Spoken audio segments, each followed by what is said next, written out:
ঘন্টু, ঘন্টুকে বেঁধে রেখেছি কেন বলো তো? ওকে না বেঁধে রাখলে এক্ষুনি ও বাইরে চলে যাবে। তা চলো, আমি অনেকগুলো ফটো মটো তুলেছি। এই যে এই কানেরটা কেমন লাগছে অবশ্যই তোমরা কমেন্ট করে জানাবে। আমার কিন্তু কানের কালেকশানগুলো আমার কাছে খুবই ভালো লাগে। আর এখন একটু রেস্ট নিয়ে শাড়ি ফাড়ি চেঞ্জ করে এই যে একটা তাঁতের শাড়ি পরেছি।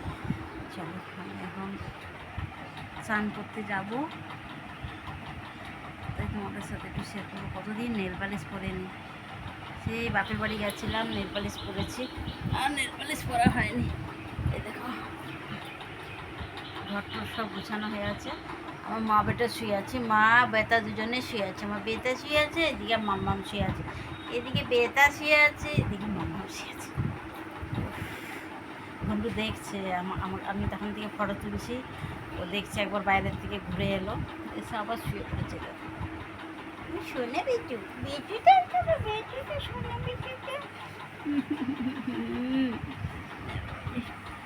সকাল থেকে কিচ্ছু খায়নি, দুধ দিলাম দুধও খেলো না। চলো, তো দেখো চুলের অবস্থা। এই যে এই কানেরটা কেমন তোমাদের সাথে শেয়ার করে, এই কানেরটা আমার খুব ভালো লাগে।